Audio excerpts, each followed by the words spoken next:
Khususnya malam hari ini, saya akan bicara tentang kerinduan mendalam, tetapi telaah dari Santo Yohanes dari Salib.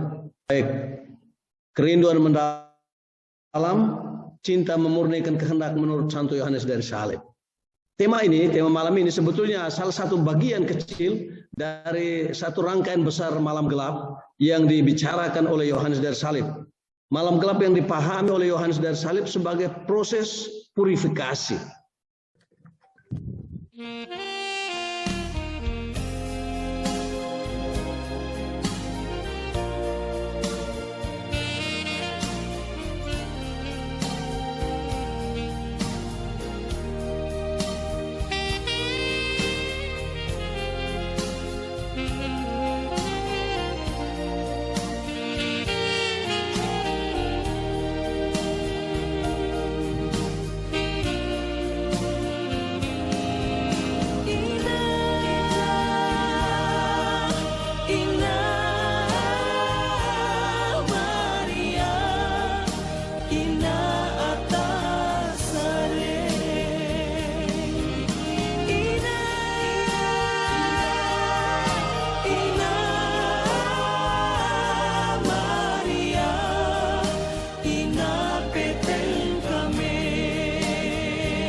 Duduklah dengan posisi diam dan punggung tegak. Bersikaplah tenang, tetapi penuh perhatian. Tutuplah mata Anda perlahan-lahan dan ucapkan di dalam hati sebuah kata doa. Maranatha. Ucapkanlah kata itu dalam 4 suku kata dengan tekanan yang sama. Ucapkanlah dengan jelas dan tanpa berhenti selama waktu meditasi. Dengarkanlah kata tersebut selagi mengucapkannya. Jangan berpikir tentang artinya. Ucapkanlah tanpa tergesa-gesa dan tanpa mengharapkan sesuatu akan terjadi. Tinggalkan semua pemikiran dan imajinasi, bahkan yang bersifat rohani sekalipun. Senantiasa kembali mengucapkan kata doa bila pikiran menerawang. Bersikaplah sederhana dan lakukanlah dengan setia.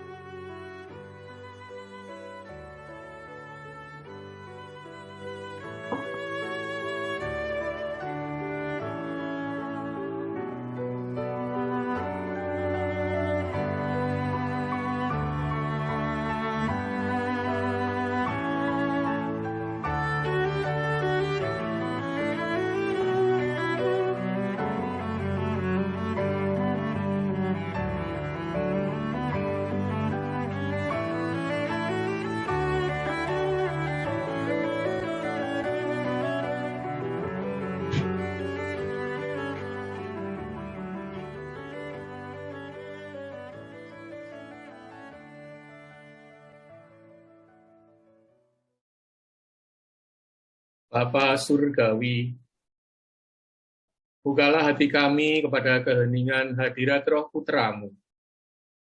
Bimbinglah kami kepada misteri keheningan ilahi, di mana anugerah kasih-Mu memancar kepada setiap orang yang merindukannya. Maranatha. Datanglah Tuhan Yesus.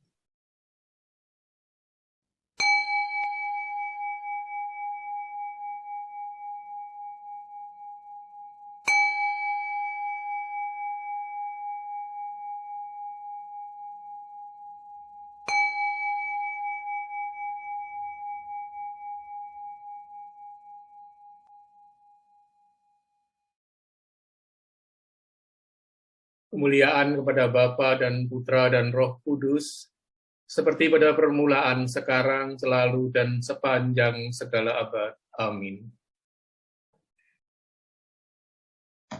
Pada malam hari ini saya akan bicara tentang satu hal yang barangkali membantu kita untuk memahami dengan baik praktek meditasi kita, dan mungkin juga untuk memberikan kita semangat untuk bertekun dalam praktek meditasi. Saya bicara tentang meditasi dan hubungannya dengan keutamaan. Meditasi itu doa. Keutamaan itu adalah kebiasaan baik. Baik, berkumpul bersama mau pertama untuk mendengarkan pengajaran yang menambah kasana dan juga keteguhan iman kita. Pertama-tama bahwa pada malam hari ini kita mau bergumul-gumul untuk melihat bagaimana perkembangan iman kekristenan itu bersumber dari asal, yakni dari rencana Bapa sendiri. Malam ini Novi ambil dari buku Henry Nouwen juga, Yang Terkasih. Allah menciptakan manusia yang sesuai dengan gambarannya sendiri. 5 daya, yaitu panca indera kita. Mata, melihat, mendengar, meraba, terus mengecap, dan mencium. 5 panca indera. Dan kita di komunitas meditasi Kristiani, kita sering menyebutkannya dengan nama Virgin Point.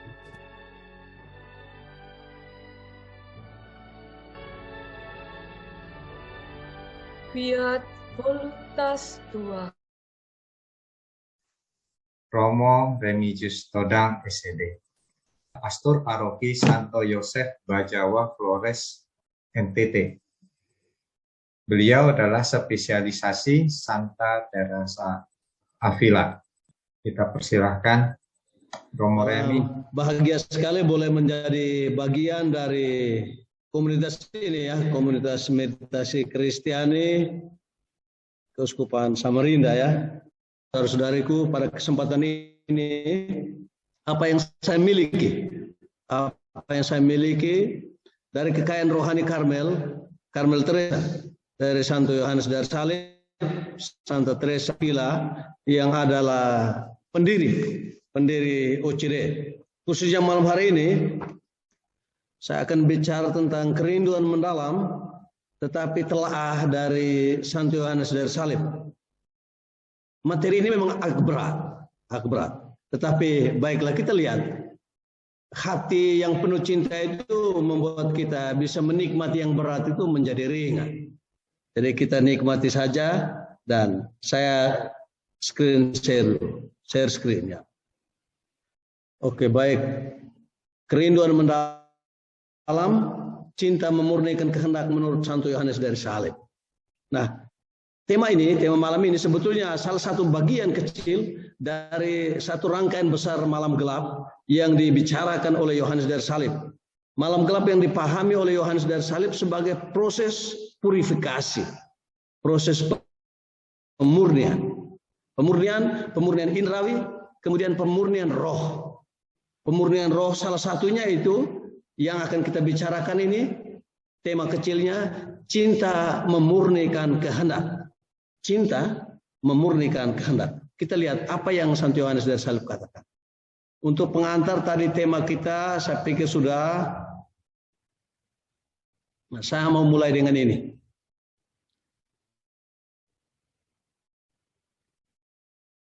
Pertanyaan yang harus kita ajukan. Apa kerinduan terdalam jiwa kita, para meditator? Atau apa kerinduan terdalam jiwa kita? Dari bukunya meditasi Kristiani ya, The Cloud of Anointing menulis begini. Kerinduan yang tulus akan Allah, kerinduan akan Dia satu-satunya sudahlah cukup. Ini menarik, bahwa kerinduan akan Allah, kerinduan akan Dia satu-satunya sudahlah cukup. Yang lain tidak perlu. Dan hemat saya, kerinduan terdalam jiwa itu adalah kerinduan akan Allah. Kerinduan untuk mengasihi Allah dan kerinduan untuk bersatu dengan Allah. Dan kita menjalankan meditasi, itu memiliki dalam hati kita itu ada kerinduan. Kerinduan untuk berjumpa dengan Allah, kerinduan untuk lebih mengasihi Allah. Dan dikatakan kerinduan sejati itu semestinya, seharusnya tulus. Kita lihat lagi buku Cloud of Anointing itu, kerinduan yang tulus akan Allah. Kerinduan sejati itu kerinduan yang tulus. Tetapi apakah benar kerinduan kita itu tulus? Dari kodratnya manusia memiliki banyak kerinduan. Kerinduan yang lain selain kerinduan akan Allah. Dan kadang-kadang kerinduan-kerinduan yang lain itu mengganggu, bahkan bisa juga membelokkan hati dan kehendak kita dari kerinduan satu-satunya, yaitu kerinduan akan Allah. Karena itu, sebetulnya kehendak jiwa kita itu harus dimurnikan. Yang dimurnikan kalau menurut pikiran Santo Yohanes dari Salib, yaitu 3 daya batin sebetulnya. Daya batin, pikir, daya ingat, dan kehendak. 3-3-nya harus dimurnikan. Dan minggu lalu itu menarik, ketika Ibu Novi bicara tentang memori. Memori itu semestinya memori kita itu harus dimurnikan juga. Dan untuk bisa maju di jalan doa, jalan meditasi, jalan kontemplasi, jalan hidup rohani, jiwa harus memurnikan pikiran, memurnikan ingatan, dan memurnikan kehendaknya. Ini dari pikiran, dari pihak manusia. Jiwa harus memurnikan. Artinya apa? Jiwa bekerja. Kita bekerja, berusaha dengan bantuan rahmat Allah untuk memurnikan 3 daya jiwa itu. Iman memurnikan pikiran kita. Karena seringkali objek iman itu tidak bisa dipikirkan. Kemudian pengharapan memurnikan ingatan kita. Seringkali ingatan kita itu, memori kita itu penuh dengan hal-hal yang sebetulnya sudah tidak berguna, sudah kadaluwarsa. Dan untuk punya ruang di dalam memori kita itu, maka harus dimurnikan, harus dibersihkan. Dan yang ketiga, kehendak kita itu juga harus dimurnikan dengan cinta. Karena kita memiliki banyak kehendak di dalam. Di dalam kehendak kita banyak keinginan-keinginan, kerinduan-kerinduan itu, maka harus dimurnikan. Nah, untuk bisa bersatu dengan Allah, dituntut keberanian, berani memasuki yang namanya malam gelap.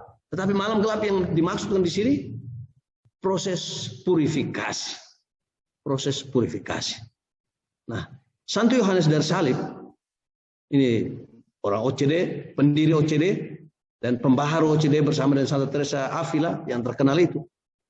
Dia memulai teologi spiritualnya dengan mengangkat 3 kebajikan teologis. Iman, harap, dan kasih. Memurnikan jiwa, daya-daya jiwa. Yaitu daya pikir, daya ingat, dan kehendak. Supaya bisa bersatu dengan Allah. Kita lihat lebih jauh lagi. Cinta memurnikan kehendak. Kehendak adalah salah satu daya atau potensi jiwa yang di dalamnya Allah berkarya agar manusia bisa bertumbuh dalam cinta. Kehendak Allah berkarya di dalamnya supaya manusia bisa bertumbuh di dalam cinta. Dan fungsi kehendak itu mengarahkan segala nafsu dan mengatur segala keinginan dalam terang daya ingat dan intelek. Tapi ingat, nafsu di sini tidak punya arti yang negatif. Dalam pikiran Yohanes, nafsu itu seperti nafsu makan itu. Sangat positif. Kalau lapar ya nafsu makan. Kita sesungguhnya tidak melakukan apa-apa. Santo Yohanes katakan begini. Kita sesungguhnya tidak melakukan apa-apa dalam memurnikan intelek agar memperkuatnya dalam kebajikan iman. Dan memurnikan daya ingat dalam pengharapan. Jika kita tidak memurnikan kehendak dalam cinta. Sebab Santo Yakobus katakan begini. Iman tanpa perbuatan adalah mati. Nah, pertanyaan, mengapa kehendak perlu dimurnikan? Menurut Santo Yohanes dari Salib, karena kekuatan jiwa terletak pada daya-daya, keinginan-keinginan, dan nafsu-nafsu, yang semuanya diatur oleh kehendak. Apabila kehendak mengarahkan daya-daya, keinginan-keinginan, dan nafsu-nafsu itu kepada Allah dan mengalihkannya dari semua yang bukan Allah, maka kekuatan jiwa itu disimpan bagi Allah. Dan dengan itu, ia akan mengasihi Allah dengan seluruh kekuatannya. Lihat, ini penting. Bagaimana kehendak itu mengarahkan daya-daya itu supaya kita bisa mengasihi Allah, memiliki kerinduan akan Allah di atas kerinduan-kerinduan yang lain. Untuk bisa mengasihi Allah, jiwa harus memurnikan kehendak dari segala afeksi yang tidak teratur, yang darinya lahir nafsu dan karya yang tidak teratur. Afeksi yang tidak teratur lahir karya yang tidak teratur, dan dari karya yang tidak teratur lahir juga di dalam dirinya hasrat untuk tidak mengarahkan semua kekuatan kita bagi Allah. Dan itu menjadi sangat sulit kalau kita tidak punya kemauan, keberanian untuk ini, maka doa kita, meditasi kita itu kemudian menjadi sia-sia karena kita akan terganggu terus-menerus. Karena semakin jiwa menikmati hal lain selain Allah, semakin kurang ia mengarahkan kenikmatannya dalam Allah. Semakin berharap pada hal lain, semakin kurang ia berharap pada Allah. Ini menarik. Semakin kita berharap pada hal yang lain, maka kita akan kurang berharap pada Allah, bahkan meninggalkan Allah. Bagi Santo Yohanes dari Salib, segala usaha untuk mencapai persatuan dengan Allah mencakup pemurnian kehendak dari segala selera dan nafsu, sehingga kehendak manusia yang rendah bisa dijadikan satu dengan kehendak Allah. Usaha kita dalam doa, dalam meditasi, dalam apa saja adalah untuk menyatukan kehendak kita yang rendah itu dengan kehendak Allah. Dan kehendak kita yang rendah mesti dimurnikan.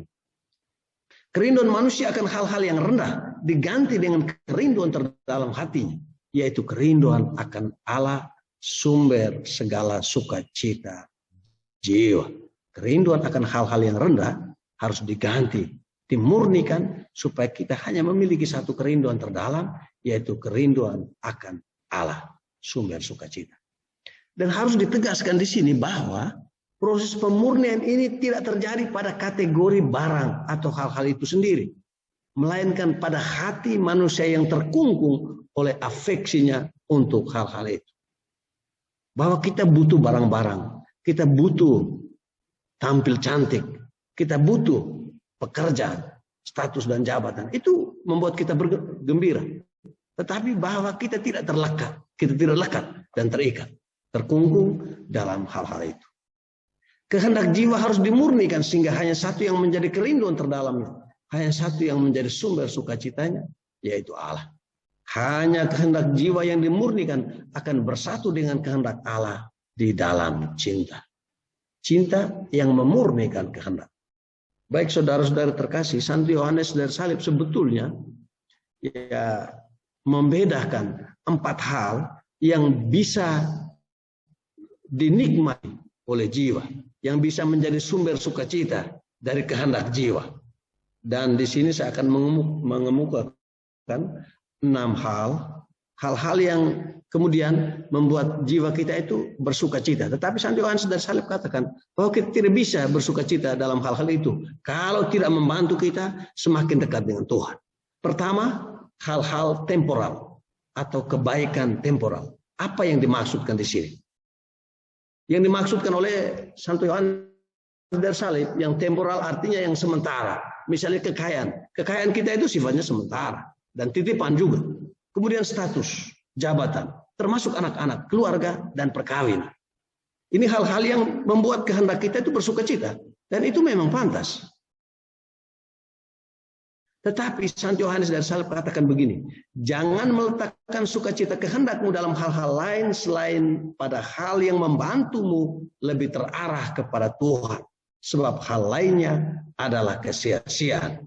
Sukacita apapun yang menjauhkan jiwa dari Allah, janganlah dinikmati. Nah, ingat, maka termasuk yang tadi itu, status, jabatan, keluarga, perkawinan itu kadang-kadang membuat kita lupa untuk bersukacita hanya di dalam Allah. Bahwa status jabatan semestinya membantu kita untuk semakin dekat dengan Allah, semakin dekat dengan sesama. Tapi kadang-kadang membuat kita justru semakin jauh. Kerinduan kita itu malah tidak. Jiwa yang meletakkan sukacita dalam hal-hal material seperti di atas. Pertama, akan melemahkan kemampuan budinya untuk mengerti kebenaran dan memutuskan secara tepat segala sesuatu. Yang kedua, jiwa dipengaruhi oleh kecenderungan ke arah dosa, konkupisensya, sehingga kehendaknya membias dan semakin menjauh dari keadilan dan kebajikan. Kemudian yang ketiga, melemahnya kepekaan terhadap hal-hal spiritual. Yang keempat, sampai akhirnya orang bisa melupakan Tuhan sama sekali. Orang yang mementingkan statusnya, jabatannya, itu bisa sampai pada lupa Tuhan. Semestinya status dan jabatan itu membantu orang untuk semakin dekat kepada Tuhan, bukan menjauhkan dia dari Tuhan. Jiwa harus membebaskan diri dari kenikmatan akan hal-hal itu, agar jangan sampai hati dan kehendaknya tidak terarah sungguh kepada Allah. Orang yang berani melepaskan sukacitanya dalam menikmati hal-hal temporal tersebut akan memiliki kebajikan, kebebasan batin. Orang yang tidak terikat dengan jabatan, memiliki jabatan tetapi tidak melekat status dan kedudukannya itu, dia akan memiliki kebebasan batin. Toh semuanya itu adalah anugerah Tuhan, tetapi bukan untuk melekat padanya, untuk menikmat sampai hanya menikmatinya, tetapi membantu kita untuk sampai lebih mengabdi kepada Tuhan. Jiwa akan memiliki kejelasan dalam berpikir, kebebasan kehendak, ketenangan, keyakinan teguh akan Allah, dan kesetiaan yang benar dalam kehendaknya akan Allah. Santo Yohanes menulis begini, tidak ada sesuatu pun yang atasnya manusia harus bersuka cita, selain yang di dalam dirinya dapat melayani Tuhan dan memungkinkan kemuliaan namanya dalam segala sesuatu yang dinikmati itu. Biarkanlah hatimu bebas hanya untuk Tuhan, sehingga Tuhan bisa mencurahkan berbagai rahmat yang Anda butuhkan. Jangan menutup pintu rahmat Allah dengan kelekatan akan kebaikan yang bersifat sementara itu. Ini menarik. Jangan menutup pintu rahmat Allah dengan kelekatan akan kebaikan-kebaikan yang bersifat sementara itu. Itu yang pertama, kebaikan temporal. Yang kedua itu hal-hal atau kebaikan natural. Santo Yohanes di sini bicara tentang apa? Tentang kecantikan, keelokan tubuh, penampilan fisik lahiriah, dan berbagai hal yang berhubungan dengan penampilan fisik. Tetapi juga tentang kekayaan jiwa, kemampuan intelektual, pintar, diskresi, dan berbagai hal yang berhubungan dengan akal budi. Ini menarik. Santo Yohanes dari Salib mengajak kita untuk melihat secara tajam. Benar bahwa kecantikan itu dibutuhkan, patut dibanggakan, keelokan tubuh itu luar biasa. Ini anugerah Tuhan. Tetapi jangan sampai kita keliru. Jangan sampai kita keliru. Santo Yohanes mengingatkan agar manusia bersuka cita karena Tuhan telah menganugerahkan semuanya itu kepadanya. Ingat, karena Tuhan sudah menganugerahkan semuanya itu kepadanya. Itu kita bersuka cita. Bukan sekedar untuk mendapat pujian karena kecantikan dan kemuliaan fisik lahiriah, karena kecerdasan. Benar yang dikatakan oleh penulis Amsal, kemuliaan adalah bohong dan kecantikan adalah sia-sia, tetapi orang yang takut akan Tuhan akan dipuji dan dipuji, dipuja dan dipuji. Artinya apa? Kecantikan, kemuliaan, kemampuan-kemampuan baik fisik, mental maupun intelektual yang kita miliki semestinya membantu kita untuk lebih menyadari bahwa semuanya itu kepada Allah, bukan untuk kesombongan diri. Bahaya yang mengancam jiwa yang hanya mengandalkan, hanya berhenti pada kecantikan, kegantengan, kecerdasannya adalah pertama, orang menjadi sombong. Yang kedua, angkuh, meremehkan orang lain. Sebab orang yang membanggakan sesuatu akan merendahkan orang lain yang lainnya, baik orang maupun barang, baik dalam hati maupun dalam kata-kata dan perbuatan. Yang kedua, indera-indera digerakkan kepada kenikmatan dan kepuasan nafsu sensual saja. Yang ketiga, orang akan jatuh ke dalam pujian palsu. Orang puji sedikit, aduh kamu cantik sekali, aduh kamu pintar sedikit, pokoknya kita bangga. Padahal itu kita harus menjadi lebih rendah hati bahwa ini semua adalah pemberian Tuhan. Kita bersuka cita, bersyukur.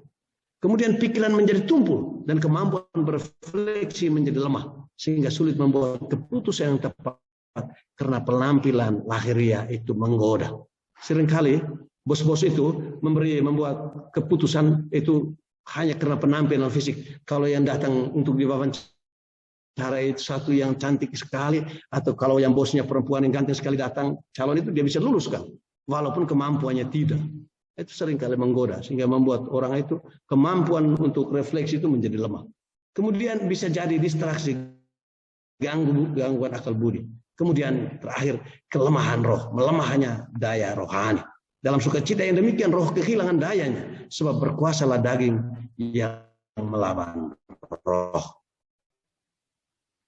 Kemudian, apa keuntungan sebetulnya jiwa yang membebaskan diri dari kelekatan akan hal-hal alamiah ini? Ingat, yang diawasi oleh Yohanes adalah kelekatan. Bukan kemampuan-kemampuan yang diberikan itu. Yang pertama, siap untuk mengarahkan cintanya kepada Allah. Hanya mencintai Allah dan kebajikan-kebajikan lain. Menjadi lebih rendah hati dan mencintai sesama karena dia tidak terobsesi dengan kebaikan natural yang nampak. Yang kedua, melahirkan dalam jiwa ketenangan dan menghindari penyimpangan. Juga keheningan indera-indera, khususnya mata melihat.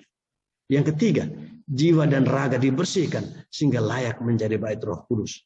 Yang keempat, jiwa menjadi lebih murah hati dan bisa melayani orang dengan tulus. Dia bisa dengan mudah mengatasi cobaan-cobaan, menjalankan tugasnya dengan baik dan bertumbuh di dalam berbagai kebajikan. Itu yang kedua, hal-hal natural. Yang ketiga, hal-hal berhubungan dengan hal-hal sensual atau kebaikan sensual. Sensual yang dimaksudkan di sini adalah yang bisa diindrai. Sensual itu tentang panca indera. Minggu lalu itu ya Ibu Novi bicara tentang panca indera. Penglihatan,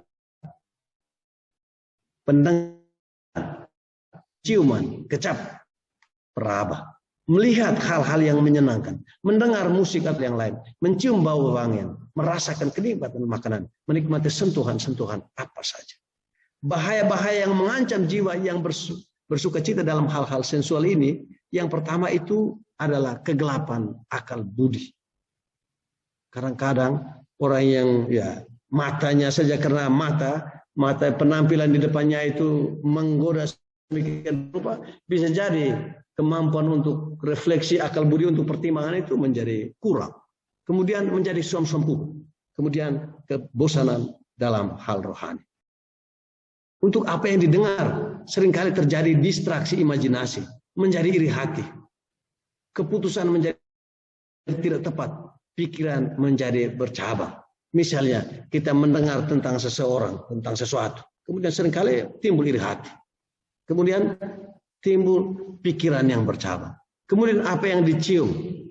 Yang dicium seringkali menimbulkan rasa jijik akan orang-orang miskin, ketidakpekaan rohani, tidak peduli dengan hal-hal yang rendah. Kemudian yang dikecap, yang dirasa. Kemudian kalau yang enak-enak bisa jadi menjadi timbul kerakusan atau kemabukan. Bisa jadi kemarahan dan juga perselisihan. Ketiadaan cinta kepada sesama, terutama orang miskin. Kemudian yang disentuh, jiwa melemah dalam hal-hal rohani, pengendalian tubuh, suam-suam kuku, dan ragu-ragu dalam merayakan sakramen tobat dan ekaristi. Dari semuanya itu, kehendak jiwa harus mengosongkan atau membebaskan dirinya, sehingga bisa maju di jalan persatuan dengan Allah. Ini hal-hal sensual. Nah, dari orang yang membebaskan diri dari keterikatan, kelekatan pada hal-hal sensual itu, pertama, jiwa semakin tenang di dalam Tuhan.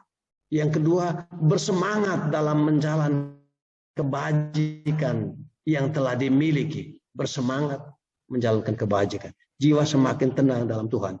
Kenapa kita ketika meditasi itu minta untuk tutup mata? Kenapa? Karena mata kita itu mengganggu. Mata kita itu mengganggu. Dan kita diminta untuk mendengar dengan hati. Mendengar dengan batin, bukan mendengar dengan telinga. Itu penting. Kenapa seringkali panca indera itu membawa distraksi. Kemudian orang semakin berkembang dalam kebajikan-kebajikan.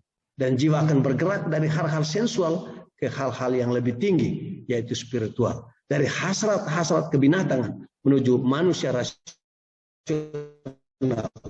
dari yang manusiawi ke yang ilahi. Indrawi, rohnya akan lebih berkembang dan menjadi kuat. Rohnya akan menjadi lebih berkembang dan menjadi kuat. Yang keempat itu dari kebaikan moral, hal-hal moral. Ini luar biasa. Santo Yohanes itu melihat secara sangat teliti, sangat tajam. Bisa jadi dalam hal-hal moral pun yang kita seringkali kita lihat, kita nikmat karena saya sudah berbuat baik, saya sudah melakukan kebajikan. Dia melihat apa motivasi di balik itu. Dan itu seringkali menjadi gangguan bagi kita untuk maju di dalam hal rohani. Hal-hal moral yang dimaksudkan oleh Yohanes itu adalah yang pertama kebajikan. Yang kedua kebiasaan baik yang berhubungan dengan pelaksanaan kebajikan tertentu. Yang ketiga juga karya belas kasih. Bayangkan, dalam hal-hal ini pun Santo Yohanes mengawasi kita. Santo Yohanes mengawasi kita supaya hati-hati. Kebajikan apa saja memiliki nilai dalam dirinya yang membuat kehendak jiwa pantas bersukacita dan menikmatinya. Memiliki kebajikan adalah sesuatu yang baik dan terpuji, sangat terpuji.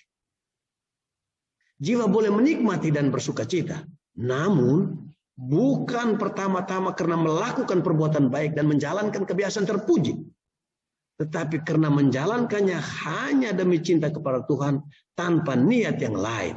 Niat yang tersembunyi. Misalnya, saya berbuat baik itu supaya dapat pujian, supaya dihormati, supaya dianggap lebih hebat. Persoalannya kemudian muncul ketika kita berbuat baik, orang tidak puji kita. Kemudian kita menjadi stres, termasuk di dalam hal rohani. Walaupun kita maju di dalam kepala sopan, kusuk punya, pas keluar di luar orang tidak bicara, "Wih, kamu doa luar biasa, kusuk." Itu kita menjadi stres. Kenapa? Karena orientasinya salah. Nilai dari perbuatan baik, pantang, puasa, memberi derma, penitensi, kebajikan yang dilakukan tidak tergantung pada kuantitas dan kualitas perbuatan itu, tetapi pada cinta. Ini yang menarik. Santa Teresa anak Yesus katakan, melakukan hal yang kecil dengan cinta yang besar. Dan yang menyatukan antara aksi dan kontemplasi, doa dan karya itu sebetulnya cinta. Kalau di dalam doa kita mencintai Allah, dan di dalam karya kita juga mencintai karya kita, itu luar biasa. Bahaya yang mengancam jiwa, yang membanggakan, bersukacita dalam hal-hal moral itu, perbuatan-perbuatan baiknya itu, yang pertama itu orang bisa jatuh dalam kesia-siaan, keangkuhan dan pujian palsu. Yang kedua, menganggap rendah orang lain, mengadili orang lain karena tidak melakukan sesuatu perbuatan baik seperti yang ia lakukan, meremehkan orang lain dalam hati juga dalam kata-kata. Dan ini sudah terjadi kalau kita baca di dalam Injil itu, orang Farisi dan ahli Taurat, pemungut cukai, orang Farisi dan pemungut cukai yang masuk ke dalam kepala gereja bait Allah untuk berdoa. Orang pemungut cukai itu masuk ke dalam doa, "Ya Tuhan, kasihanilah aku orang berdosa." Tapi orang Farisi itu dia, saya sudah berpuasa, saya sudah memberi derma, saya sudah melakukan hal-hal yang baik, saya berpuasa, saya bahkan tidak seperti orang yang di sebelah itu. Menganggap rendah orang lain. Ini bahaya. Karena kita apa? Kita mengagung-agungkan perbuatan baik kita. Kemudian tidak akan melakukan pekerjaan yang tidak mendatangkan kesenangan dan pujian. Ini bahaya. Ketika kita orientasi kita melakukan kebaikan-kebaikan, perbuatan amal dan cinta kasih hanya supaya dipuji, maka kalau kegiatan kita tidak akan mendatangkan pujian dari manapun, apresiasi dari manapun, itu kita tidak akan buat sama sekali. Kenapa? Orientasi kita itu rendah. Sementara yang dikehendaki adalah kita bekerja untuk kemuliaan Allah, untuk kebaikan banyak orang, bukan supaya kita mendapat pujian atau aplaus. Kemudian jiwa seperti ini hanya berhenti dengan pujian palsu dan tidak pernah akan menerima pahala dari Tuhan. Seperti yang dikatakan oleh Yesus, mereka sudah mendapat ganjarannya. Dan yang kelima, tidak pernah akan maju di jalan kesempurnaan persatuan dengan Tuhan. Karena mereka berhenti dengan menikmati kebaikan dalam tindakan baik atau karya amal mereka. Yang keenam, orang seperti ini tertipu dan jatuh ke dalam penilaian yang keliru akan segala sesuatu yang mesti dilakukan karena ukurannya adalah kesenangan. Dan yang ketujuh, orang yang biasa menikmati dan bersukacita dalam perbuatan-perbuatan baik akan sulit menerima koreksi dan masukan dari sesama, sebaik apapun berkaitan dengan apa yang semestinya mereka lakukan. Ini kemudian menjadi bahaya, termasuk di dalam hal-hal rohani. Kemudian kita muncul yang namanya kesombongan rohani. Orang seperti ini lemah dalam mencintai Allah dan sesama, sebab cinta akan diri dan perbuatannya sungguh mendominasi sehingga mendinginkan kasih jati. Cinta dirinya ada keuntungan. Kalau orang berani membiarkan kehendaknya memasuki malam gelap, yang tadi saya katakan sebagai proses purifikasi, proses pemurnian. Yang pertama, jiwa itu tidak mudah jatuh dalam pencobaan dan dibebaskan dari godaan si jahat. Yang kedua, mereka melakukan perbuatan baik dengan motivasi yang murni dan dengan sungguh-sungguh, dan bahkan akan melakukan hal-hal yang sulit dan tidak mendatangkan apresiasi dan pujian sama sekali. Ini tantangan. Bahwa orang akan melakukan hal-hal dengan tujuan yang murni karena dia mau melakukan itu untuk kemuliaan Allah, bukan untuk mendatangkan pujian baginya yang adalah pujian palsu. Kemudian berhenti semua sukacita palsu dalam melakukan perbuatan baik dan semakin miskin dalam roh. Dan yang keempat, orang akan bertumbuh dalam kerendahan hati, lembut dan bijaksana. Yang kelima, orang semakin memuliakan Tuhan dan menghargai sesama, bebas dari kesombongan diri, iri hati, cemburu, kerakusan, kekeringan rohani, iri hati spiritual, dan berbagai keburukan lainnya. Ini menarik. Hal-hal moral, kebaikan bukan itu.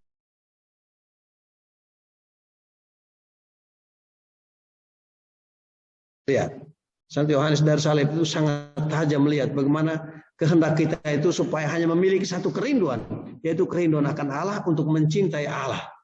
Yang lain-lain itu hanya membantu. Menarik tadi di dalam pengantar meditasi itu. Pengantar meditasi, kita tidak diminta untuk bersukacita atas anugerah-anugerah Allah. Tapi kita bersukacita atas Allah. Karena anugerah-anugerah Allah itu membantu kita untuk sampai kepada Allah. Kalau kita berhenti dengan anugerah-anugerah itu, kita bisa lupa pemilik anugerah itu. Nah, yang dimaksud dengan hal-hal supernatural oleh Yohanes dari Salib ini seperti yang diminta oleh Salomo itu. Kebijaksanaan dan pengetahuan. Salomo ketika dia diangkat menjadi raja, kau mau minta apa? Minta harta, minta kuasa, minta lain-lain? Tidak. Saya meminta kebijaksanaan dan pengetahuan untuk bisa memimpin. Kemudian juga karunia yang disebut oleh Paulus seperti iman, karunia untuk menyembuhkan, karunia untuk mengadakan mujizat, bernubuat, membedakan bermacam-macam roh, berkata-kata dengan bahasa roh, dan karunia untuk menafsirkan bahasa roh. Ini luar biasa. Ini hal-hal supernatural yang diberikan oleh Allah. Tetapi Santo Yohanes katakan, kita harus waspada juga. Jangan sampai kehendak kita hanya sebatas itu. Tujuan utama kebaikan supernatural ini adalah untuk semakin memuliakan Allah dan melakukan semuanya dalam kasih. Sebab tanpa kasih, semuanya akan menjadi sia-sia. Seringkali orang berbuat sesuatu hanya untuk popularitas diri. Tuhan berikan itu. Ingat, semuanya ini adalah anugerah. Oh, saya bisa berkata-kata. Tidak. Yang dimaksudkan dengan hal-hal supernatural, semua rahmat dan tujuan utama kebaikan supernatural ini Lanjut. Alasan terdalam sukacita jiwa dalam kebaikan supernatural ini ialah bukan karena setan-setan takluk, tetapi karena namamu tercatat di surga. Bersukacitalah sebab namamu tercatat dalam buku kehidupan.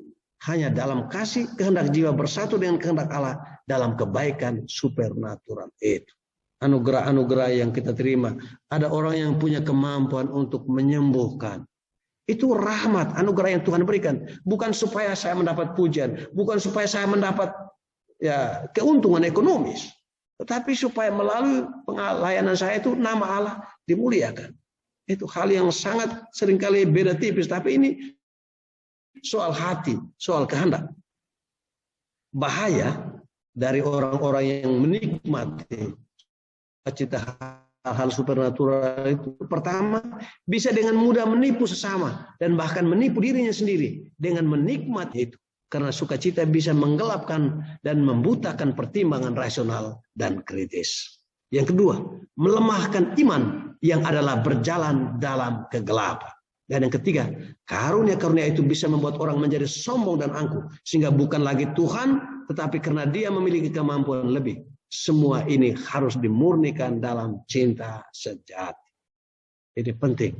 Karunia-karunia itu bukan membuat kita sombong dan angkuh, tetapi membuat kita lebih rendah hati, lebih melayani Allah dalam diri sesama.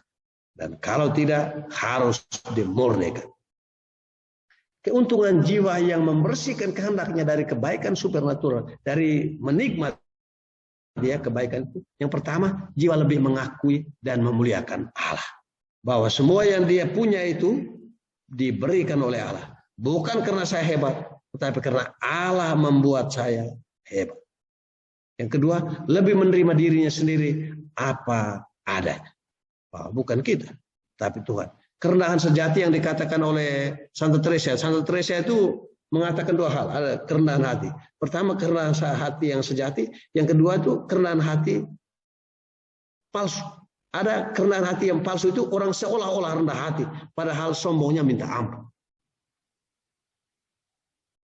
Ada dua hal yang membantu jiwa semakin menerima dan memuji Allah dalam dirinya. Pertama, ketika jiwa membebaskan hati dan sukacita kehendaknya dari segala sesuatu yang bukan Allah, ia akan lebih memuji Allah dan hanya Allah yang dipuji. Allah yang berdiam di dalam jiwa akan melapangkan hati manusia dan membebaskan dia dari segala sesuatu yang bukan dia, sehingga hanya kemuliaan dan keluhuran nama Allah yang menjadi prioritas jiwa. Yang kedua, ketika jiwa membebaskan kehendaknya dari sukacita akan kebaikan supernatural, Allah semakin dipuji, sebab jiwa tidak lagi mempedulikan kesaksian dan tanda-tanda lahiriah, mujizat dan lain-lain. Jiwa lebih percaya kepada Tuhan melampaui tanda-tanda dan mujizat lahiriah yang bisa dipahami. Ini menarik. Tadi saya sudah katakan itu, pengantar doa meditasi tadi itu bagus, luar biasa. Saya senang sekali. Jiwa berjalan lebih dalam kegelapan iman daripada terang akal budi. Karena ada hal-hal yang tidak bisa dipahami oleh akal budi, tapi bisa dimengerti, diterima di dalam iman. Dalam malam gelap iman, harapan, dan kasih, jiwa semakin maju di dalam persatuan dengan Allah, walau tanpa tanda-tanda lahiriah. Sebab jiwa sudah memurnikan daya-daya batinnya, yaitu intelek, memori, dan kehendak. Yang terakhir, hal-hal rohani, hal-hal spiritual. Santo Yohanes juga mengawasi kita dalam hal-hal rohani juga. Karena kadang-kadang kita itu bisa berbuat dosa dalam hal-hal rohani itu. Dan kerinduan kita kemudian hanya sebatas itu. Pertama, soal gambar-gambar kudus, soal rosario dan patung. Ini hal-hal rohani ya, barang-barang kudus, gambar-gambar kudus, rosario dan patung dan lain-lain. Yang kedua, ruang doa dan tempat yang dikhususkan untuk doa. Yang ketiga, itu bicara tentang pengkhotbah maupun pendengar khotbah. Seringkali orang itu, umat kita itu menjadi sangat fanatik dengan pengkhotbah ini. Dia merasa belum misa, belum ekaristi, kalau dia belum dengar khotbah dari si pastor ini. Atau dia merasa harus pergi misa kedua atau ketiga, kalau belum dengar khotbah pastor itu. Dia akan cari jadwal pastor itu di mana, dia akan ikut. Ini sebetulnya pengkultusan yang seringkali menyesatkan, kekeliruan di dalam hidup rohani. Baik, kita mulai satu-satu dengan gambar kudus. Gambar-gambar kudus, rosario dan patung. Sebetulnya Santo Yohanes itu sangat mengawasi hal-hal ini. Kadang-kadang orang itu tidak puas dengan rosario yang ini, tidak puas dengan patung yang ini, tidak puas dengan gambar kudus yang ini. Itu berbahaya. Dia akan merasa doanya dikabulkan kalau rosarionya warna merah, atau rosarionya warna putih, atau merah putih. Padahal yang benar adalah gambar-gambar kudus, rosario, patung, dan lain-lain itu adalah sarana yang menghadirkan Allah bagi kita. Sarana yang menghadirkan Allah bagi kita. Jangan sampai hati kita hanya melekat dengan itu. Kalau saya tidak doa di patung itu, di depan patung itu saya macam, hati saya tidak bisa. Itu bahaya. Yang paling penting di dalam doa itu adalah cinta kita kepada Allah. Bahwa patung, rosario itu sarana yang membantu kita menghadirkan yang ilahi itu. Kemudian ruang doa dan tempat yang dikhususkan untuk doa. Ada orang itu akan merasa terganggu sekali kalau di dalam gereja ada orang lain dekorasi atau pas jadwal dekorasi untuk hias gereja itu, altar itu orang lain. Dia tambah bunga di sana, tambah di sini dan lain-lain. Itu membuat dia terganggu sekali. Maka dia tidak bisa doa dan akan pulang ke rumah mengeluh. Saya ini tidak bisa berdoa karena tadi satu bunga itu warnanya lain. Atau misalnya orang yang sudah terbiasa dengan doa di katakombe, ketika dia tidak pergi ke katakombe atau di tempat di mana katakombe tidak ada, dia tidak bisa berdoa. Ini kelekatan, keterikatan pada tempat, pada ruang. Ini bahaya.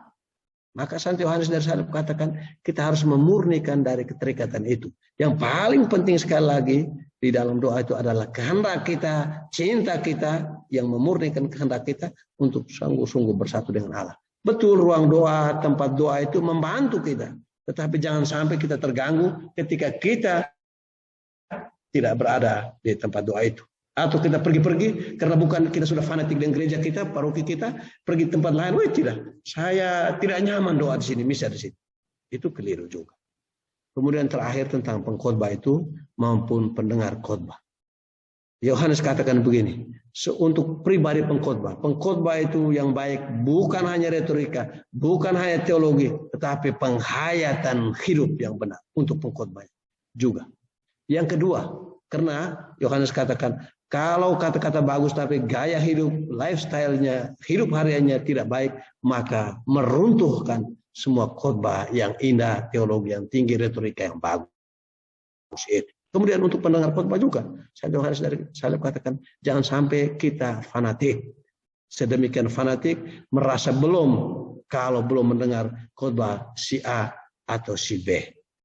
Yang paling penting bagaimana hati kita tergerak kepada Allah, terbuka untuk karya roh di dalam hidup kita. Nah, ini penting. Maka perlu pemurnian kehendak kita oleh cinta yang benar, cinta akan Allah. Dari semua ulasan di atas sebetulnya Santo Yohanes mau menegaskan kepada kita, kepada setiap jiwa yang mencari Allah, untuk membiarkan dirinya, hati dan kehendaknya hanya tertuju kepada Allah saja. Kerinduan terdalam jiwa adalah memandang Allah, kontemplasi, memandang Allah dan bersatu dengan Allah. Tiada yang lain. Memandang Allah, kontemplasi. Maka adalah keliru bila seseorang yang seharusnya sibuk dengan kontemplasi, memandang Allah dalam kegelapan atau awan tidak tahu, membiarkan pikiran-pikiran tentang Allah, anugerah-anugerahnya yang mengagumkan, kebaikan-kebaikannya atau karya-karyanya membelokkan dia dari perhatian akan Allah semata. Ini lihat, ini awasan dari penulis buku The Cloud bab 8 itu. Lihat, itu menarik sekali. Adalah keliru bila seseorang yang seharusnya sibuk dengan kontemplasi memandang Allah dalam cinta, memandang Allah dalam kegelapan, awan tidak tahu. Artinya apa? Bukan pikiran. Awan tidak tahu artinya bukan pikiran, tetapi hati yang mencintai. Membiarkan pikiran-pikiran tentang Allah, anugerah-anugerahnya yang mengagumkan, kebaikan-kebaikannya atau karya-karyanya, membelokkan dia dari perhatian akan Allah semata. Maka yang paling penting adalah hati kita, kerinduan kita tertuju kepada Allah semata. Bukan kepada anugerahnya, tapi kepada pemilik itu. Kerinduan untuk mengasihi Allah dengan cinta buta adalah lebih bernilai, lebih menyenangkan Allah daripada segala sesuatu lainnya yang engkau dapat lakukan. Ya. Kerinduan untuk mengasihi Allah dengan cinta buta lebih bernilai, lebih menyenangkan Allah daripada segala sesuatu yang lainnya yang engkau dapat lakukan. Jika engkau semata-mata mencari Allah, engkau tidak akan pernah puas dengan segala sesuatu yang kurang dari Allah. Kalau kerinduan kita hanya tertuju kepada Allah, maka kita tidak pernah akan puas kalau kita hanya menggantungkan kerinduan kita pada hal-hal yang lain. Termasuk 6 hal yang disebutkan oleh Yohanes dari Salib itu. Biarlah kerinduanmu tidak henti-hentinya menembus awan tidak tahu yang terbentang antara engkau dan Allah. Tapi ingat bahwa kerinduan kita akan Allah itu harus selalu dimurnikan sampai terakhir itu kita hanya mencintai Allah. Hanya cinta karena Allah adalah cinta. Dan kalau kita mencintai Allah, kita akan bersatu dengan Allah. Kehendak kita bersatu dengan kehendak Allah di dalam cinta yang sejati. Saudara-saudara terkasih, saya pikir itu saja yang bisa saya bagikan. Agak berat, agak sulit, tetapi mudah-mudahan mencerahkan, membantu kita untuk lebih berdoa, lebih meditasi, lebih mengarahkan hati kita kepada Allah. Lebih mencintai Allah dengan memurnikan hal-hal yang diangkat oleh Santo Yohanes dari Salib. Dan Santa Teresa Avila, rekan pendiri OCD, orang-orang OCD itu, dia bangga sekali bahwa hati itu kita harus memiliki kerinduan. Kerinduan untuk apa? Kerinduan untuk memandang Allah, quiero ver a Dios. Kerinduan untuk melihat Allah, kerinduan untuk berjumpa dengan Allah. Dan perjumpaan dengan Allah itu terjadi di kedalaman batin, di puri batin. Saya pikir itu saja. Terima kasih. Tuhan memberkati. Oke. Pak Yohanes, silakan. Oke, terima kasih. Selamat malam. Malam ya. Ini. Salam jumpa kembali ya. Salam. Terima kasih untuk materinya. Saya sudah tuliskan pertanyaan dan saya sudah sampaikan tapi belum dibaca kayaknya. Jadi pertama saya ucap terima kasih dulu untuk materinya. Sekali itu ini refreshing jadinya ya. Ajaran-ajaran Santo Yohanes dari Salib tadi disampaikan,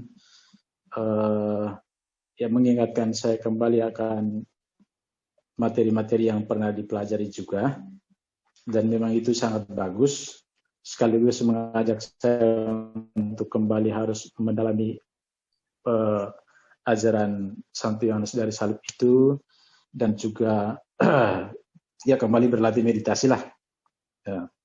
Bukan sudah tinggalkan sama sekali, tetapi kadang-kadang lupa juga. Okay. Tapi menarik bahwa ketika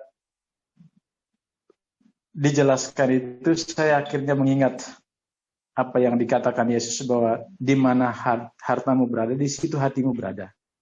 Jadi hati kita itu, kalau harta itu adalah Tuhan Allah, maka disitulah hati kita berada sebetulnya. Ya. Dan inti dari apa yang disampaikan ini adalah bahwa yang dibutuhkan adalah kerendahan hati. Kerendahan hati itulah yang kita bisa mengakui adanya Allah yang berkuasa atas diri kita, sekaligus juga untuk mengimbangi kesombongan-kesombongan. Jadi kesombongan, ada kesombongan intelektual, kesombongan rohani, kesombongan kebajikan-kebajikan, semua itu kesombongan. Dan itu sangat manusiawi. Nah, itu yang menjadi masalah bahwa ketika kita berhadap dianjurkan supaya harus membebaskan diri dari hal-hal itu. Kelekatan-kelekatan itu, bahasa Yohanes dari Salib adalah kelekatan-kelekatan, dan untuk membebaskan semua itu harus melepaskan diri dari kelekatan-kelekatan itu. Ini memang ajaran yang secara teori gampang untuk diingat, gampang untuk dihafalkan, gampang untuk dipahami, ya. Tetapi tidak mudah untuk dilaksanakan. Maka biasanya pertanyaannya itu adalah bahwa bagaimana melatihnya, bagaimana melepaskan itu, supaya hati itu memang betul-betul bebas dari semua kebaikan tadi, enam kebaikan yang mulai dari kebaikan temporal, ya, kebaikan natural dan sebagainya, itu memang tidak mudah, ya. Jadi bagaimana melatihnya dan bagaimana melepaskannya ini, itu yang mungkin operasionalnya itu yang susah. Gitu. Ini yang pertanyaan saya. Terima kasih. Mungkin kita bersharing saja supaya lebih enak. Terima kasih. Ya. Terima kasih Pak Yan. Ini kita terbuka ya. Yang mau sharing juga boleh. Ini soal sharing ya. Bagaimana usaha ini macam-macam ya. Setiap kita punya usaha. Nah, pertama satu hal ya. Memang butuh mati raga di dalam hal-hal itu. Karena seringkali misalnya hal-hal sensual. Saya rasa meditasi itu salah satu cara ya. Meditasi yang kita para meditator itu, salah satu cara dengan meditasi itu membantu kita untuk mengendalikan hal-hal itu. Banyak hal. Misalnya, tadi ketika meditasi itu kita diminta untuk tutup mata maksud. Tutup mata karena memang mata itu seperti saya katakan tadi itu. Dan ini latihan, ini proses latihan. Tapi harus disadari, di satu pihak adalah usaha kita. Kita berusaha. Misalnya, saya berusaha untuk orang puji, tetapi menanggapi pujian orang itu dengan ucapan terima kasih dalam kerendahan hati. Jangan sampai di dalam hati kita, kadang-kadang kita oke terima kasih, tetapi di dalam hati kita ada kesombongan. Saya luar biasa, saya dipuji ya. Tapi ini belajar untuk menjadi rendah hati menghadapi pujian itu. Oh ini bagus. Ini hal-hal itu. Kemudian salah satunya meditasi itu, pengendalian diri ya. Usaha untuk pengendalian, latihan kecil pengendalian diri. Itu dari pihak kita. Tetapi harus disadari, ingat juga, saudara-saudaraku terkasih, bahwa ada malam gelapnya Yohanes dari Salib itu, usaha manusia saja tidak cukup.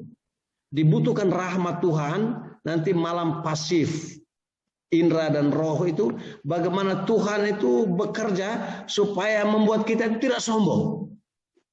Tidak sombong. Misalnya kita orang yang selalu bangga dengan bodinya yang atletis. Tiba-tiba kemudian dia menjadi sakit dan kursum. Nah, ini persoalan.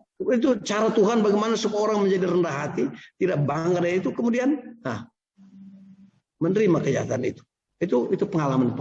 Tapi kan bagaimana pertanyaan ini menarik, bagaimana kita melatih diri berusaha dalam hal-hal itu. Mulai dari hal yang sederhana. Atau contoh tentang yang terakhir, tentang yang spiritual itu.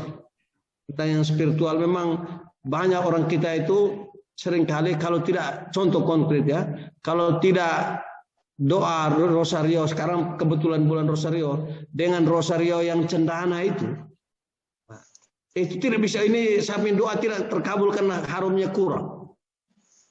Tetapi sebetulnya tidak. Nah itu bagaimana kita melatih di pikiran kita dan hati kita yang harus dirubah. Bahwa rosario apapun, mau cendana atau emas atau perak, itu sarana yang membantu kita untuk berdoa. Ini soal bagaimana kita melatih pikiran kita. Pikiran kemudian menggerakkan hati kita. Seperti itu jawaban saya, tetapi bisa. Silakan ada yang mau sharing, boleh. Ini bukan sesuatu yang mati bak. Silakan. Dari Frater Franciscus di Jogja. Menarik ini. Santo Yohanes pernah mengatakan sebuah kalimat yang sering kita dengar berkaitan dengan malam gelap. Oh, malam yang membimbing. Apa yang dimaksud Santo Yohanes tentang malam ini? Jika malam mampu membimbing itu artinya malam yang dimaksud Yohanes adalah subjek. Jika malam bukan subjek, malam hanya berupa suatu situasi. Situasi malam seperti apa yang mampu membimbing Santo Yohanes sehingga ia mampu berkata, oh malam yang membimbing. Terima kasih. Nah itu dari Frater Franciscus yang di Jogja. Baik, terima kasih. Pertanyaan ini menarik. Tapi memang ini kita butuh kuliah sedikit tentang Santo Yohanes dari Salib, tentang puisinya Malam Gelap ya. Puisi Santo Yohanes dari Salib itu tentang malam gelap. Oh malam yang membimbing. En una noche oscura. Di suatu malam tidak ada terang, ada tangga rahasia. Nah, malam yang dimaksud oleh Yohanes itu ada tiga malam. Pertama itu, tapi ingat, malam gelap yang dimasukkan oleh Yohanes dari Salib adalah proses pemurnian. Harus dipikir. Jangan berpikir malam gelapnya Yohanes dari Salib itu, oh saya sakit perut itu malam gelap. Tidak. Atau misalnya, oh suami saya sakit kecelakaan. Boleh jadi malam gelap, tapi bisa jadi tidak. Nah, maka malam gelap yang dimaksudkan oleh Yohanes dari Salib itu adalah proses pemurnian. Nah, ada 3 malam. Pertama, malam itu segala sesuatu disebut malam dari titik start. Macam ini salah satu yang kita bicarakan tadi itu, bagaimana titik start itu malam. Kenapa? Karena jiwa kita itu harus dibersihkan, harus dimurnikan. Indra-indra kita itu harus dimurnikan. Kenapa? Kita sudah terbiasa, misalnya saya sudah terbiasa dengan makan enak. Di pastoran, di paroki, lumayan paroki kota, makan enak. Tiba-tiba saya pindah ke satu paroki luar kota. Makanya tidak enak. Kemudian saya merasa, aduh kenapa nih? Mulai mempertanyakan, aduh saya tidak cocok. Kenapa sial saya ini jadi imam? Nah, karena biasanya makan enak. Nah, itu namanya malam juga. Kenapa? Proses pemurnian. Bahwa lidah saya yang biasanya makan enak, pergi ke tempat lain, saya harus adaptasi dengan situasi itu. Dan tidak mempertanyakan panggilan saya. Itu malam. Yang kedua, malam itu disebut gelap karena iman. Malam kedua itu iman. Iman itu adalah kegelapan untuk akal budi.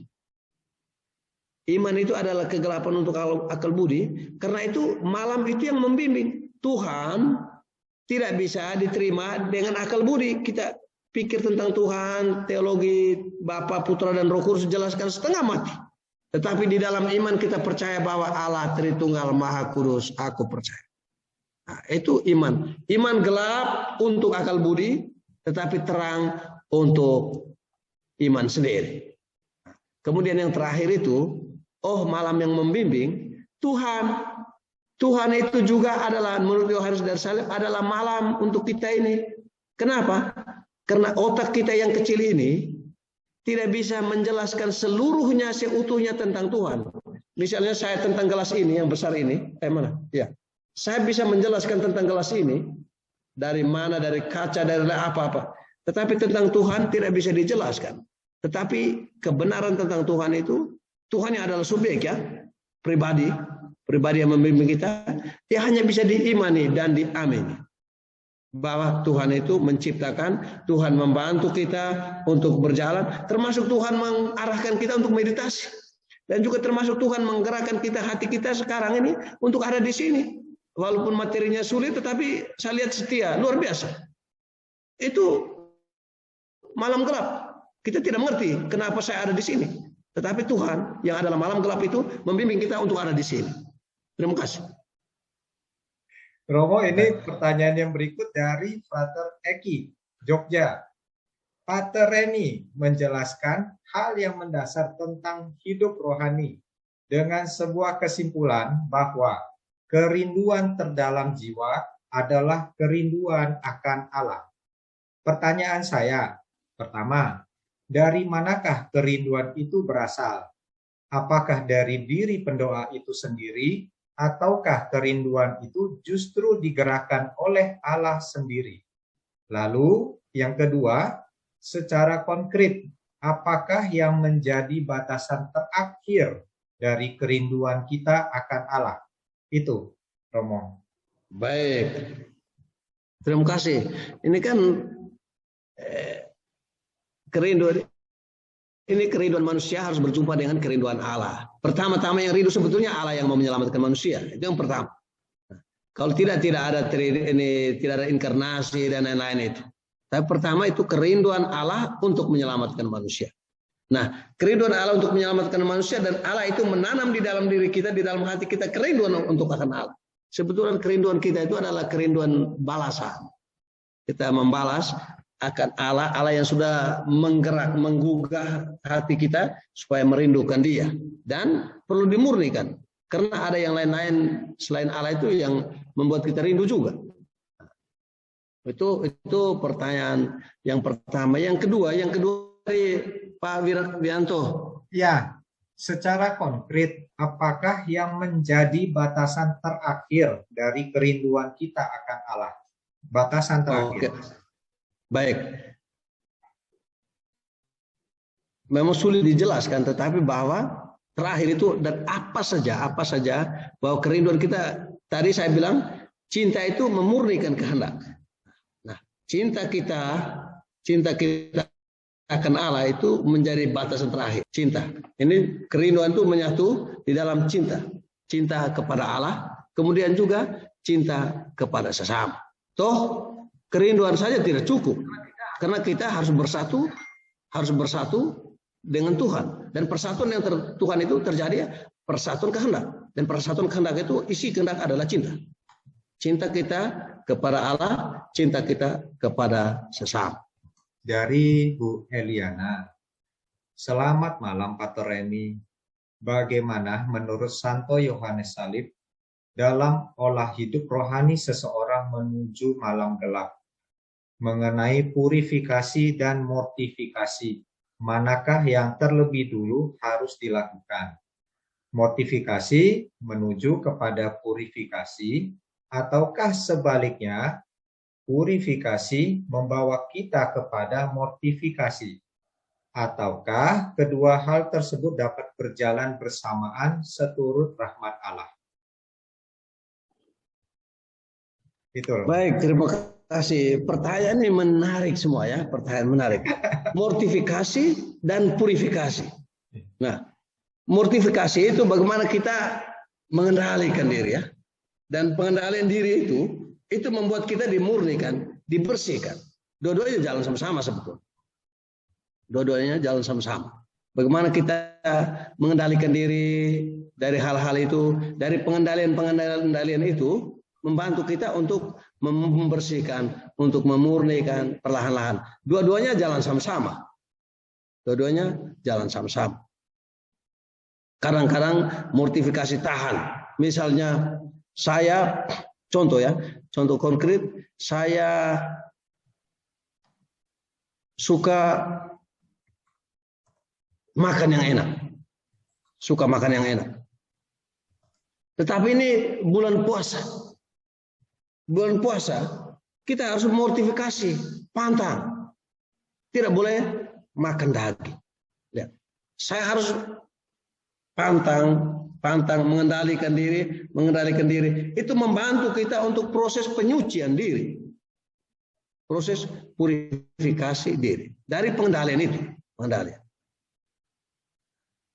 Sehingga itu bisa berjalan bersama-sama, bisa mortifikasi duluan. Itu membantu kita menjadi jalan untuk memurnikan, untuk menyucikan diri, untuk pembersihan, pemurnian itu. Terima kasih. Sebelum kita masuk ke bagian penutup, izinkan saya mewakili panitia berterima kasih sebesar-besarnya kepada Romo Remi dan juga para pemateri pada sesi-sesi sebelumnya, Romo Siriakus, Romo Puput, dan Bu Novi. Juga kepada teman-teman meditator MK Kasri yang bekerja keras agar webinar kita ini berjalan lancar. Terima kasih juga atas kehadiran Romo, Bruder, Suster, serta semua meditator terkasih. Sebelum kita tutup dengan doa dan berkat, baiklah kita mendengar sedikit pengantar dari koordinator MK Kasri kita, Ibu Arum, dan Ibu Kindawati yang mewakili MK Nasional. yang selalu mendukung setiap pertemuan kita. Selamat malam. Terima kasih Pak Wianto. Ibu Bapak, Suster, Frater, dan Romo yang saya kasih dalam Kristus, berkah dalam. Terima kasih sekali atas pengajaran Romo Remi yang begitu sangat menggelora pada malam hari ini, menutup perjumpaan webinar kita.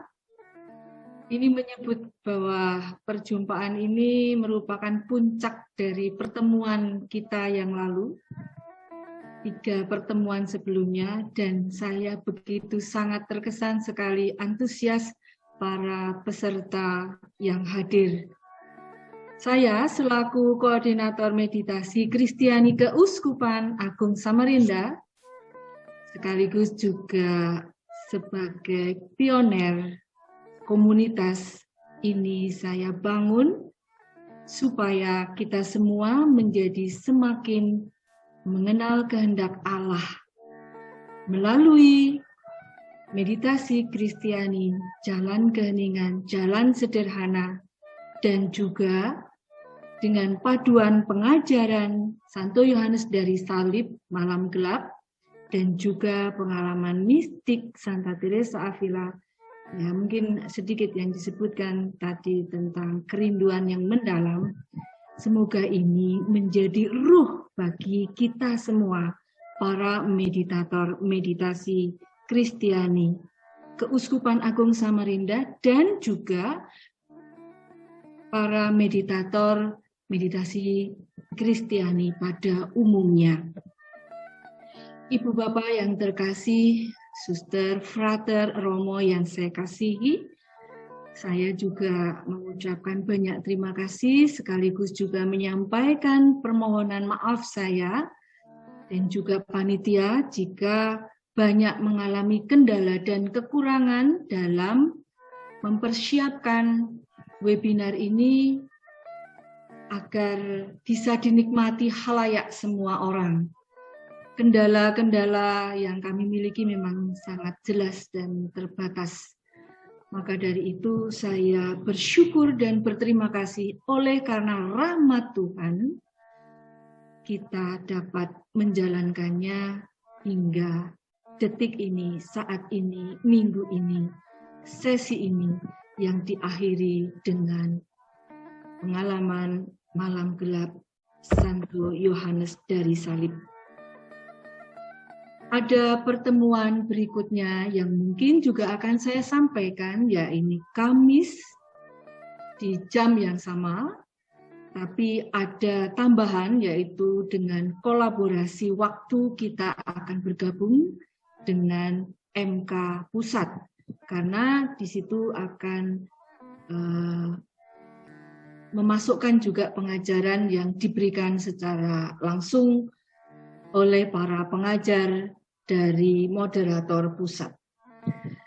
Jadi ini sekaligus pengumuman bagi Ibu, Bapak, dan juga Suster.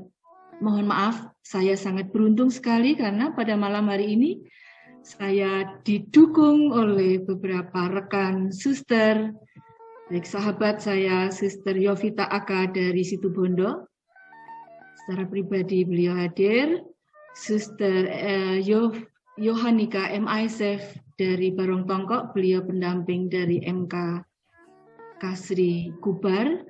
Suster Sigrid PRR, Suster Angela PPHK dari Banjarmasin, Suster Antima CP dari Keuskupan Sintang.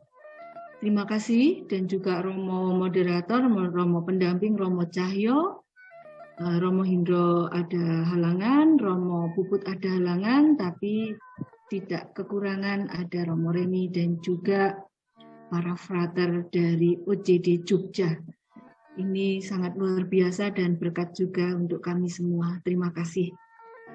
Demikian untuk password, untuk sementara ini pertemuan offline sudah ada yang berjalan di Paroki Bontang dan juga di Paroki Kubar.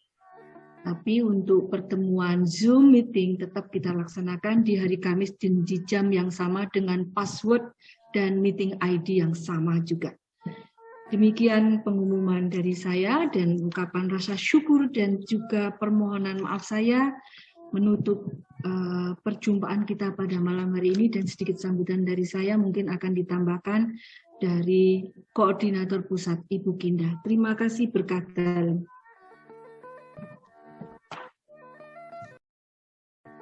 Ya, selamat malam pada Romo, Suster, Bruder, Bapak Ibu yang terkasih, khususnya kepada Romo Remi yang baru memberikan pengajaran yang bagus sekali pada malam hari ini, dan juga Romo Cahyo yang senantiasa mendampingi para meditator.